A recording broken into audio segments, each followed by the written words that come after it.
Assalamualaikum warahmatullahi wabarakatuh. Tujuan dibuatnya video ini untuk memenuhi tugas ujian tengah semester Ma'rifatul Rasul PAI 6 Sekolah Tinggi Ilmu Ekonomi Setia STMB. Perkenalkan, nama saya Neneng Kartini, NPM 10219040 dari kelas C3 Akuntansi. Pembahasan yang pertama yaitu kondisi Jazirah Arab dan dunia sebelum lahir Nabi Muhammad SAW. Peta dunia sebelum Nabi Muhammad SAW diutus sebagai Nabi dan Rasul sangatlah kompleks. Syekh Mana Khalil Al-Qotan dalam kitabnya yang berjudul Tarikh Tasri' Al-Islami menceritakan bagaimana pada abad ke-6 Masehi, dunia dipimpin dua negara besar yang letaknya tidak jauh dari Jazirah Arab. Dunia negara besar ini adalah Persia yang terletak di sebelah timur laut Jazirah Arab, dan Romawi posisinya membentang di bagian utara dan barat Jazirah Arab, yang masing-masing negara-negara besar tersebut memiliki peradaban yang mencakup ilmu undang-undang dan ideologi yang mereka anut, kata Syekh Mana. Poin-poin pentingnya adalah di Persia, para kasrau atau raja silih berganti memimpin wilayah di sekitar mereka. Para raja itu membangun peradaban yang mereka namakan dengan peradaban Persia.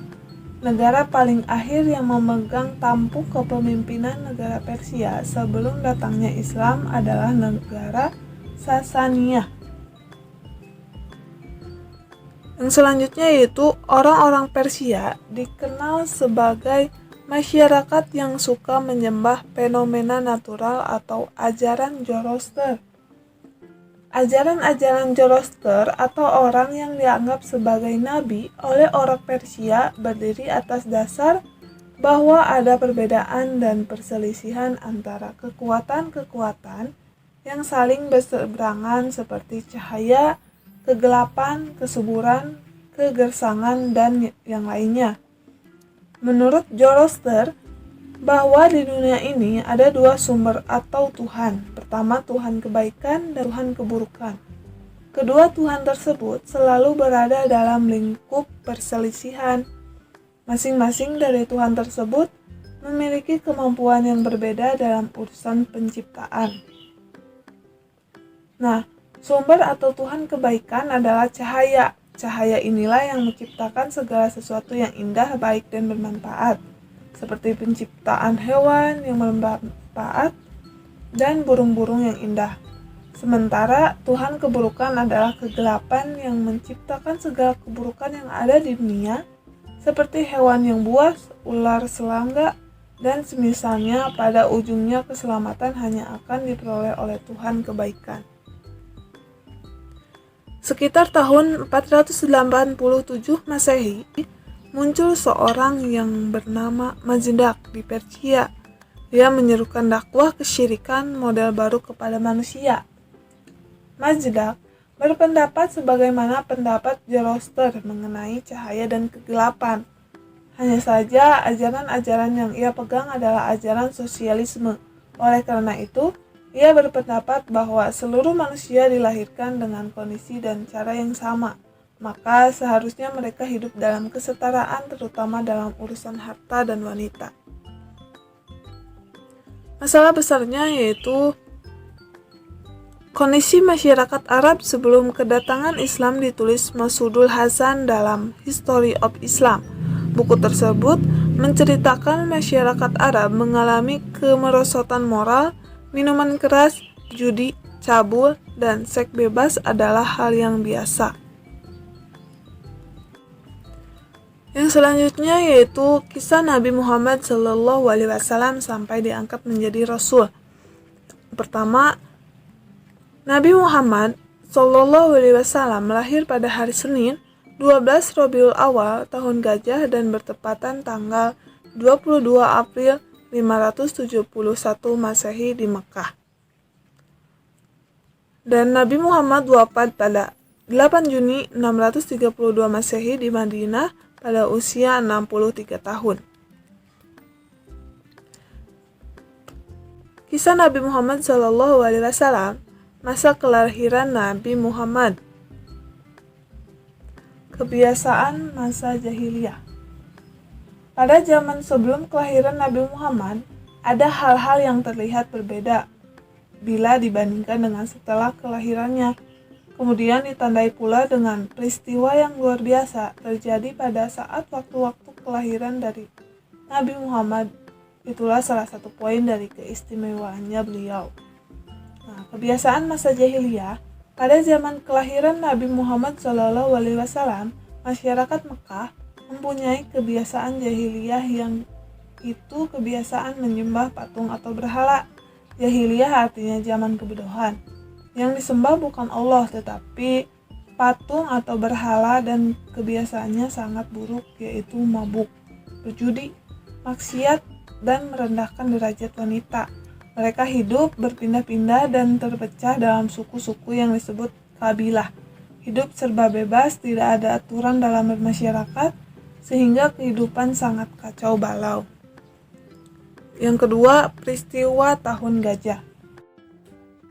Pada peristiwa tahun gajah inilah Nabi Muhammad lahir dari pasangan Abdullah dan Aminah. Dan pada peristiwa inilah yang menandai kelahiran Nabi Muhammad yang disebut tahun gajah. Yang ketiga, alasan dan arti nama Muhammad diberikan. Nama ini diberikan oleh kakeknya Abdul Muthalib, yang saat itu nama ini terdengar asing di kalangan Bani Quraisy.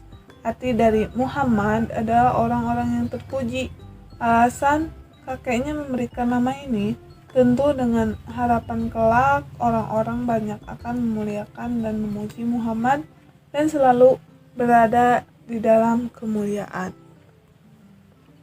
Selanjutnya, masa kanak-kanak Nabi Muhammad SAW. Yang pertama, ibu susu bagi Nabi Muhammad. Ibu susu bagi Nabi Muhammad yaitu Halimah Sa'diyah, istri Haris dari kabilah Bani Sa'ad. Semenjak kecil Muhammad memiliki keistimewaan, yaitu badannya cepat besar, umurnya 5 bulan sudah dapat berjalan, dan umurnya 9 bulan sudah lancar berbicara, serta umur 2 tahun sudah menggembalakan kambing, dan wajahnya memancarkan cahaya.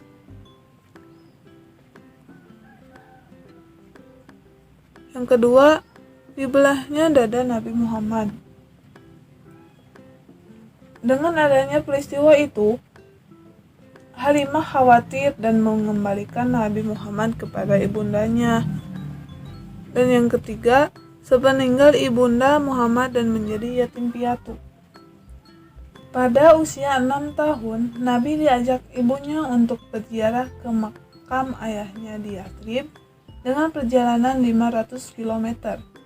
Dalam perjalanan pulang ke Mekah, Aminah sakit dan akhirnya meninggal di Abwa yang terletak antara Mekah dan Madinah. Nabi Muhammad lantas ditemani Ummu Aiman ke Mekah dan diantarkan ke tempat kakeknya, yaitu Abdul Muthalib. Sejak itu Nabi menjadi yatim piatu, tidak punya ayah dan ibu. Abdul Muthalib sangat menyayangi cucunya, yaitu Nabi Muhammad, dan pada usia 8 tahun 2 bulan 10 hari Abdul Muthalib wafat. Kemudian Nabi diasuh oleh pamannya yang bernama Abu Thalib. Abu Thalib mengasuh menjaga Nabi sampai umur lebih dari 40 tahun. Pada usia 12 tahun, Nabi diajak Abu Thalib berdagang ke Syam. Di tengah perjalanan bertemu dengan pendeta Bahira. Untuk keselamatan Nabi, Bahira meminta Abu Thalib kembali ke Mekah. Yang selanjutnya, masa remaja Nabi Muhammad SAW. Pada masa remajanya, Nabi Muhammad biasa mengembala kambing dan pada usia 25 tahun menjalankan barang dagangan milik Khadijah ke Syam. Nabi Muhammad SAW dipercaya untuk berdagang dan ditemani oleh Maisyarah dalam perdagangan Nabi Muhammad SAW, beliau sangat jujur dan amanah, serta keuntungannya melimpah ruah. Peristiwa tentang cara dagangnya Nabi SAW diceritakan Maisyarah ke Khadijah. Lantas Khadijah tertarik dan mengutus Nufaisah binti Munya untuk menemui Nabi agar mau menikah dengan Khadijah. Pernikahan Nabi Muhammad SAW. Setelah ketertarikan Khadijah itu, kemudian Nabi memusyawarahkan kepada pamannya dan disetujuinya. Sampai akhirnya Khadijah menikah dengan Nabi SAW dengan mas kawin 20 ekor unta muda. Usia Khadijah waktu itu 40 tahun dan Nabi Muhammad SAW 25 tahun. Dalam perkawinannya, Nabi dianugerahi 6 putra putri yaitu Qasim, Abdullah, Zainab, Ruqayyah, Ummi Kulsum, dan Fatimah.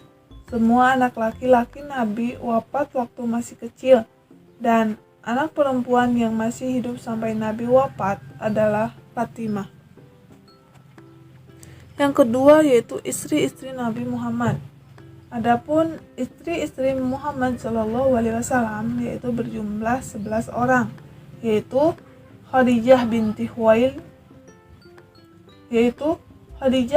Khuwailid, kedua Saudah binti Jam'ah, ketiga Aisyah binti Abu Bakar radhiyallahu an, yang keempat Hafsah binti Umar radhiyallahu an, yang kelima Hindun Ummu Salamah binti Abu Umayyah, yang keenam Romlah Ummu Habibah binti Abu Sufyan, yang ketujuh Zainab binti Jahsyin, yang kedelapan Zainab binti Huzaimah, yang kesembilan Maimunah binti Al-Harth Al-Haliyah, yang kesepuluh Juwairah binti Al-Harith, dan yang ke-11 yaitu Sofiyah binti Huyai.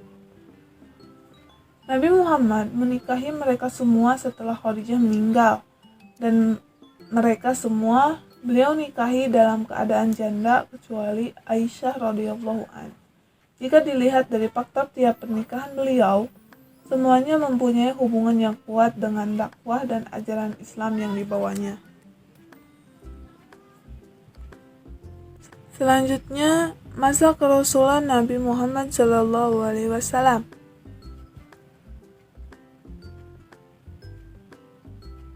Menjelang usianya yang ke-40, Muhammad SAW terbiasa memisahkan diri dari pergaulan masyarakat umum untuk berkontemplasi di Gua Hira.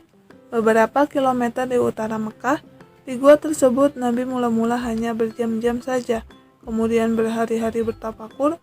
Pada tanggal 17 Ramadan tahun 611 Masehi, Muhammad SAW mendapatkan wahyu pertama dari Allah melalui malaikat.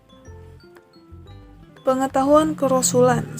Setelah beberapa lama, dakwah Nabi Muhammad SAW dilaksanakan secara individual. Turunlah perintah agar Nabi menjalankan dakwah secara terbuka. Selanjutnya, masa kerasulan Nabi Muhammad. Lanjutan. Akhir masa kerasulan Nabi Muhammad SAW. Pembentukan negara Madinah. Masa kerasulan Nabi Muhammad. Lanjutan. Akhir masa kerasulan Nabi Muhammad SAW. Pembentukan negara Madinah. Setelah tiba dan diterima penduduk Yathrib, Madinah, Nabi Muhammad SAW resmi sebagai pemimpin penduduk kota itu. Babak baru dalam sejarah Islam pun dimulai. Berbeda dengan periode Mekah, pada periode Madinah, Islam merupakan kekuatan politik. Ajaran Islam yang berkenaan dengan kehidupan masyarakat banyak turun di Madinah. Nabi Muhammad SAW mempunyai kedudukan bukan hanya sebagai kepala agama, tetapi juga sebagai kepala negara. Dengan kata lain, Dalam diri Nabi terkumpul dua kekuasaan spiritual dan kekuasaan duniawi. Nah, yang selanjutnya yaitu pengertian Nabi dan Rasul. Nabi adalah hamba Allah yang dipercaya dan diberi wahyu oleh Allah Subhanahu wa Ta'ala, tetapi tidak diperintahkan untuk menyampaikan wahyu kepada umatnya. Namun, wahyu dipraktikkan olehnya dan dia tidak memiliki kewajiban untuk menyampaikannya kepada bangsa dan kaumnya. Sedangkan Rasul adalah orang yang telah diberi amanah dan diberi wahyu oleh Allah Subhanahu wa Ta'ala untuk mengamalkan yang kemudian harus disampaikan kepada umatnya. Kedudukan Rasulullah SAW. Muhammad Rasulullah SAW adalah sebagai hamba di antara hamba-hamba Allah lainnya. Sebagai hamba, maka Rasul mempunyai ciri yang juga sama dengan manusia lainnya, seperti beliau sebagai manusia mempunyai nasab dan jasad. Sebagai hamba ini menunjukkan bahwa Nabi adalah manusia biasa yang Allah berikan kemuliaan berupa wahyu dan dari Allah. Untuk mengetahui Nabi sebagai hamba dapat diketahui secara pasti dari perjalanan sirah Nabi, khususnya di dalam fikih sirah. Yang pertama yaitu abid min ibadillah, yaitu insan, nasab, jism, sirah nabawiyah. Yang kedua, Rasul minal mursalin, tablik risalah, adawul amanah, imamatul umat, dan dakwah nabawiyah. Yang ketiga, sunnah, fikul ahkam. Nah, selanjutnya sifat-sifat Rasulullah. Yang pertama yaitu as-sidik, sifat wajib yang pertama, yang artinya jujur dan selalu benar. Yang kedua yaitu al-amanah, sifat wajib kedua yang artinya dapat dipercaya. At-tablik, sifat wajib ketiga yang artinya menyampaikan. Dan yang terakhir yaitu al-fatonah, sifat wajib keempat yang artinya memiliki kecerdasan. Yang selanjutnya yaitu pemahaman saya tentang Ma'rifatul Rasul.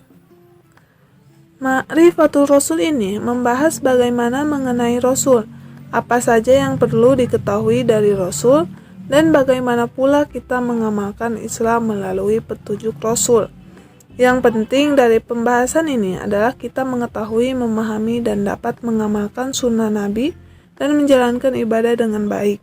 Mengenal Rasul tidak saja dalam bentuk fisikal atau penampilannya, tetapi segala aspek syar'i berupa sunnah yang didedahkan Nabi kepada kita, sama ada tingkah laku, perkataan, ataupun sikap. Pengenalan kepada Rasul dapat dilihat melalui sirah Nabi yang menggambarkan kehidupan Nabi serta latar belakangnya seperti nasab. Kemudian, melalui sunnah dan dakwah Nabi pun dapat memberikan penjelasan siapa Nabi sebenarnya. Manusia sangat membutuhkan adanya seorang Rasul, karena secara fitrah, manusia selalu ingin tahu keberadaan Sang Pencipta, selalu menginginkan untuk dapat mengabdi secara benar kepada Sang Pencipta, yaitu Allah Subhanahu wa Ta'ala, dan selalu menginginkan kehidupan yang teratur.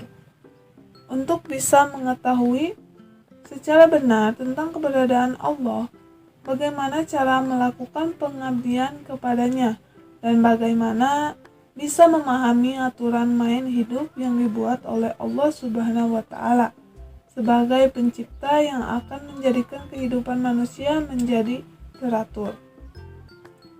Semuanya itu hanya bisa diperoleh melalui penjelasan atau petunjuk dari seorang Rasul. Maka keberadaan seorang Rasul menjadi sangat dibutuhkan oleh manusia. Sebagaimana Allah berfirman dalam Quran surat Al-Mu'minun ayat 84-89, yang artinya, katakanlah kepunyaan siapakah bumi ini dan semua yang ada padanya. Jika kamu mengetahui, mereka akan menjawab, kepunyaan Allah. Katakanlah, Maka apakah kamu tidak ingat? Katakanlah, siapakah yang mempunyai langit yang 7 dan yang mempunyai arsy yang besar? Mereka akan menjawab, punyaan Allah. Katakanlah, maka apakah kamu tidak bertakwa? Katakanlah, siapakah yang di tangannya berada kekuasaan atas segala sesuatu sedang dia melindungi, tetapi tidak ada yang dapat dilindungi dari azabnya. Jika kamu mengetahui, mereka akan menjawab, kepunyaan Allah. Katakanlah, kalau demikian, maka dari jalan manakah kamu ditipu? Dengan mengenal Rasul, diharapkan kita dapat mencintai Rasul dan mengikutinya. Perkara ini sebagai cara bagaimana kita taat dan mencintai Allah Subhanahu wa Ta'ala.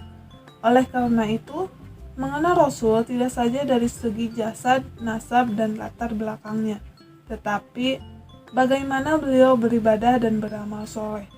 Setengah masyarakat mengetahui dan mengamalkan sunnah Nabi dari segi ibadah saja, bahkan dari segi penampilan saja. Sangat jarang Muslim yang mengambil contoh kehidupan Nabi secara keseluruhannya sebagai contoh, misalnya peranan Nabi dari segi politik, pemimpin, penjaga, dan juga Nabi sebagai suami, ayah, dan ahli di masyarakat. Semua peranan Nabi ini perlu dicontoh dan diikuti sehingga kita dapat mengamalkan Islam secara sempurna dan menyeluruh. Walaupun demikian, umat Islam masih menjadikan Nabi sebagai Rasul ada dari segi lafaz atau kebiasaan umat Islam bersolawat ke atas Nabi. Sekian pembahasan mengenai Ma'rifatul Rasul dari saya. Bila ada salah-salah kata, mohon dimaafkan. Wabillahi taufiq wal hidayah. Wassalamualaikum warahmatullahi wabarakatuh.